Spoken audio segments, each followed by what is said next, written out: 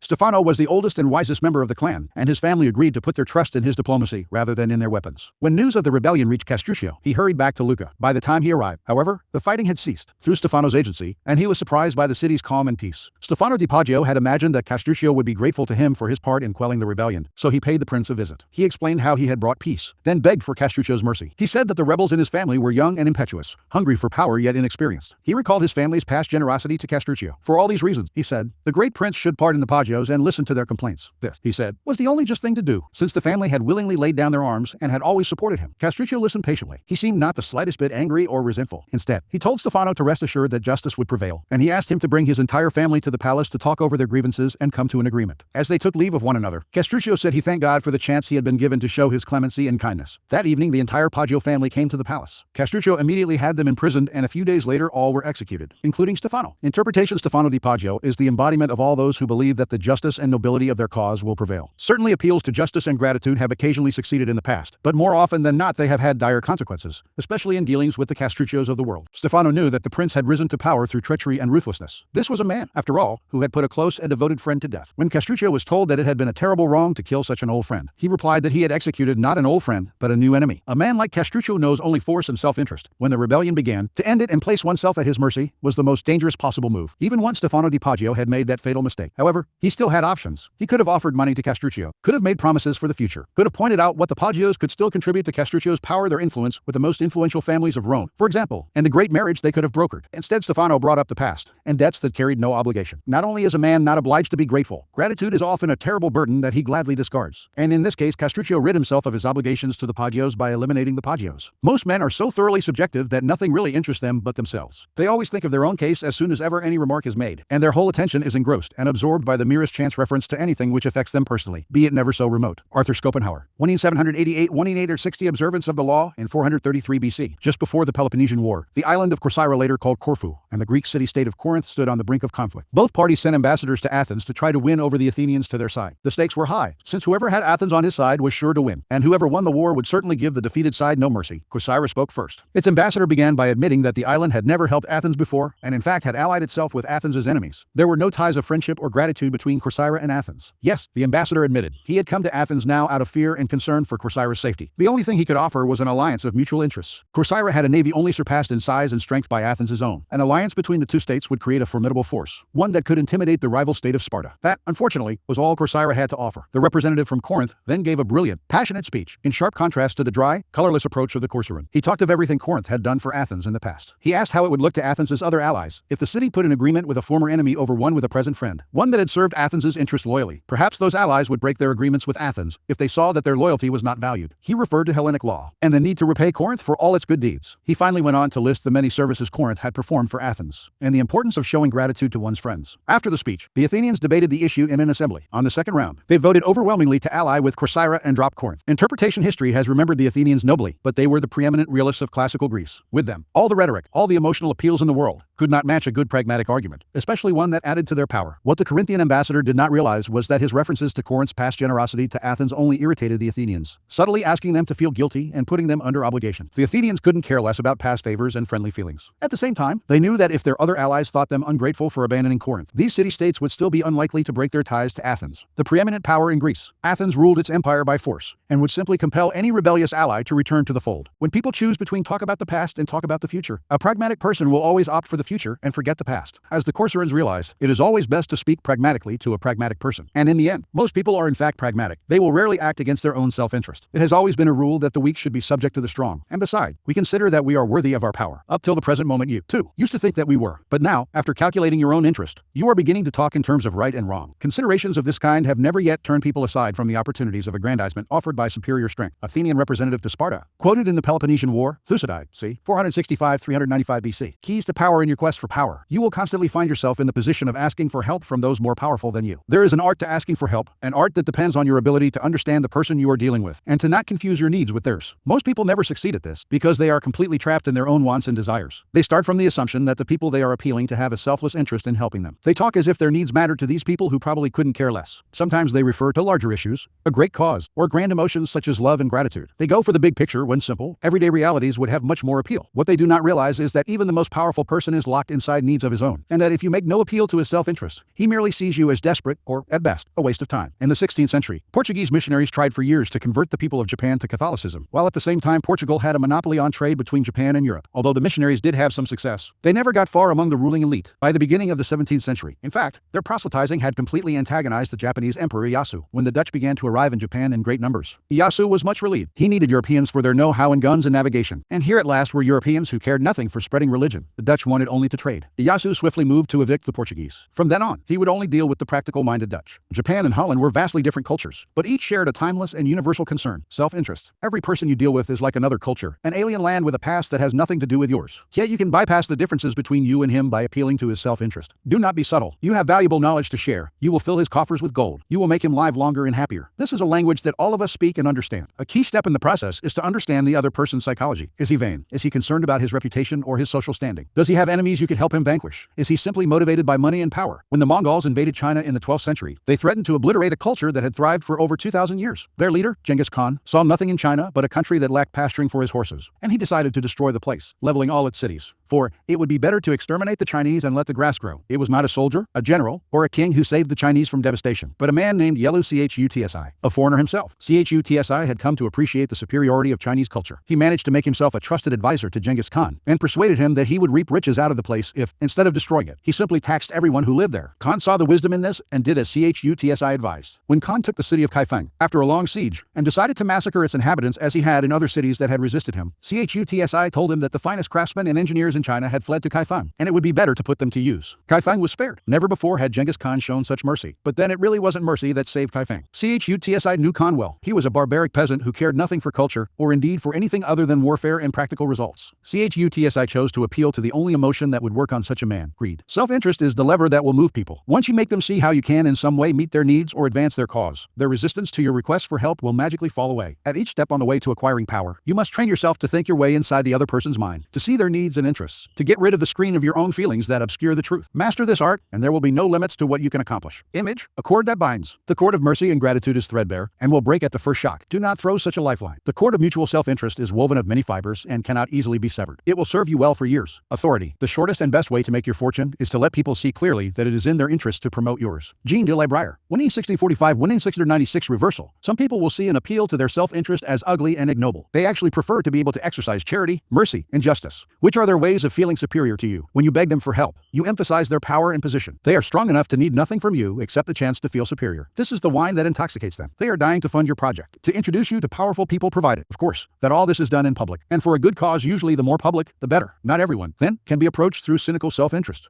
Some people will be put off by it, because they don't want to seem to be motivated by such things. They need opportunities to display their good heart. Do not be shy. Give them that opportunity. It's not as if you are conning them by asking for help. It is really their pleasure to give, and to be seen giving. You must distinguish the differences among powerful people and figure out what makes them tick. When they use greed, do not appeal to their charity. When they want to look charitable and noble, do not appeal to their greed. Law 14. Pose as a friend. Work as a spy. Judgment. Knowing about your rival is critical. Use spies to gather valuable information that will keep you a step ahead. Better still, play the spy yourself. In polite social encounters, learn to probe. Ask indirect questions to get people to reveal their weaknesses and intentions. There is no occasion that is not an opportunity for artful spying. Observance of the law. Joseph Duveen was undoubtedly the greatest art dealer of his time from 1904 to 1940. He almost single-handedly monopolized America's millionaire art collecting market. But one prize plum eluded him: the industrialist Andrew Mellon. Before he died, Duveen was determined to make Mellon a client. Duveen's friends said this was an impossible dream. Mellon was a stiff, taciturn man. The stories he had heard about the congenial, talkative Duveen rubbed him the wrong way. He had made it clear he had no desire to meet the man. Yet Duveen told his doubting friends, "Not only will Mellon buy from me, but he will buy only from me." For several years he tracked his prey, learning the man's habits, tastes, phobias. To do this, he secretly put several of Mellon's staff on his own payroll, worming valuable information out of them. By the time he moved into action, he knew Mellon about as well as Mellon's wife did. In 1921, Mellon was visiting London and staying in a palatial suite on the third floor of Claridge's Hotel. Duveen booked himself into the suite just below Mellon's, on the second floor. He had arranged for his valet to befriend Mellon's valet, and on the fateful day he had chosen to make his move. Mellon's valet told Duveen's valet, who told Duveen that he had just helped Mellon on with his overcoat, and that the industrialist was making his way down the corridor to ring for the lift. Duveen's valet hurriedly helped Duveen with his own overcoat. Seconds later, Duveen entered the lift, and lo and behold, there was Mellon. "How do you do, Mr. Mellon?" said Duveen, introducing himself. "I am on my way to the National Gallery to look at some pictures." How uncanny, that was precisely where Mellon was headed. And so Duveen was able to accompany his prey to the one location that would ensure his success. He knew Mellon's taste inside and out, and while the two men wandered through the museum, he dazzled the magnate with his knowledge. Once again, quite uncannily, they seemed to have remarkably similar tastes. Mellon was pleasantly surprised. This was not the Duveen he had expected. The man was charming and agreeable, and clearly had exquisite taste. When they returned to New York, Mellon visited Duveen's exclusive gallery and fell in love with the collection. Everything, surprisingly enough, seemed to be precisely the kind of work he wanted to collect. For the rest of his life, he was Duveen's best and most generous client. Interpretation: a man as ambitious and competitive as Joseph Duveen left nothing to chance. What's the point of winging it, of just hoping you may be able to charm this or that client? It's like shooting ducks blindfolded. Arm yourself with a little knowledge and your aim improves. Mellon was the most spectacular of Duveen's catches, but he spied on many a millionaire by secretly putting members of his clients' household staffs on his own payroll. He would gain constant access to valuable information about their masters' comings and goings, changes in taste, and other such tidbits of information that would put him a step ahead. A rival of Duveen's who wanted to make Henry Frick a client noticed that whenever he visited this wealthy New Yorker, Duveen was there before him, as if he had a sixth sense. To other dealers, Duveen seemed to be everywhere, and to know everything before they did. His powers discouraged and disheartened them, until many simply gave up going after the wealthy clients who could make a dealer rich. Such is the power of artful spying. It makes you seem all-powerful, clairvoyant. Your knowledge of your mark can also make you seem charming. So well can you anticipate his desires. No one sees the source of your power, and what they cannot see they cannot fight. Rulers see through spies, as cows through smell, Brahmins through scriptures, and the rest of the people through their normal eyes. Kautilya, Indian philosopher, 3rd century BC. Keys to power in the realm of power. Your goal is a degree of control over future events. Part of the problem you face, then, is that people won't tell you all their thoughts, emotions, and plans. Controlling what they say. They often keep the most critical parts of their character hidden, their weaknesses, ulterior motives, obsessions. The result is that you cannot predict their moves, and are constantly in the dark. The trick is to find a way to probe them, to find out their secrets and hidden intentions, without letting them know what you are up to. This is not as difficult as you might think. A friendly front will let you secretly gather information on friends and enemies alike. Let others consult the horoscope, or read tarot cards. You have more concrete means of seeing into the future. The most common way of spying is to use other people, as Duveen did. The method is simple, powerful, but risky. You will certainly gather information, but you have little control over the people who are doing the work. Perhaps they will ineptly reveal your spying, or even secretly turn turn against you. It is far better to be the spy yourself, to pose as a friend while secretly gathering information. The French politician Talleyrand was one of the greatest practitioners of this art. He had an uncanny ability to worm secrets out of people in polite conversation. A contemporary of his, Baron de Vitrolles, wrote, "Wit and grace marked his conversation." He possessed the art of concealing his thoughts or his malice beneath a transparent veil of insinuations, words that imply something more than they express. Only when necessary did he inject his own personality. The key here is Talleyrand's ability to suppress himself in the conversation, to make others talk endlessly about themselves and inadvertently reveal their intentions and plans. Throughout Talleyrand's life, people said he was a superb conversationalist, yet he actually said very little. He never talked about his own ideas. He got others to reveal theirs. He would organize friendly games of charades for foreign diplomats, social gatherings where, however, he would carefully weigh their words, cajole confidences out of them, and gather information invaluable to his work as France's foreign minister. At the Congress of Vienna 1814-1815, he did his spying in other ways. He would blurt out what seemed to be a secret, actually something he had made up, then watch his listeners' reactions. He might tell a gathering of diplomats, for instance, that a reliable source had revealed to him that the Tsar of Russia was planning to arrest his top general for treason. By watching the diplomats' reactions to this made-up story, he would know which ones were most excited by the weakening of the Russian army. Perhaps their governments had designs on Russia. As Baron von Stetten said, "Monsieur Talleyrand fires a pistol into the air to see who will jump out the window." If you have reason to suspect that a person is telling you a lie, look as though you believed every word he said. This will give him courage to go on. He will become more vehement in his assertions, and in the end betray himself. Again, if you perceive that a person is trying to conceal something from you, but with only partial success, look as though you did not believe him. The opposition on your part will provoke him into leading out his reserve of truth and bringing the whole force of it to bear upon your incredulity. Arthur Schopenhauer, 1788-1860, during social gatherings and innocuous encounters. Pay attention. This is when people's guards are down. By suppressing your own personality, you can make them reveal things. The brilliance of the maneuver is that they will mistake your interest in them for friendship, so that you not only learn, you make allies. Nevertheless, you should practice this tactic with caution and care. If people begin to suspect you are worming secrets out of them under the cover of conversation, they will strictly avoid you. Emphasize friendly chatter, not valuable information. Your search for gems of information cannot be too obvious, or your probing questions will reveal more about yourself and your intentions than about the information you hope to find. A trick to try in spying comes from La Rochefoucauld, who wrote, "Sincerity is found in very few men, and is often the cleverest of ruses. One is sincere in order to draw out the confidence and secrets of the other, by pretending to bare your heart to another person. In other words, you make them more likely to reveal their own secrets. Give them a false confession, and they will give you a real one." Another trick was identified by the philosopher Arthur Schopenhauer, who suggested vehemently contradicting people you're in conversation with as a way of irritating them, stirring them up so that they lose some of the control over their words. In their emotional reaction, they will reveal all kinds of truths about themselves, truths you can later use against them. Another method of indirect spying is to test people, to lay little traps that make them reveal things about themselves. Chosroes Roman II,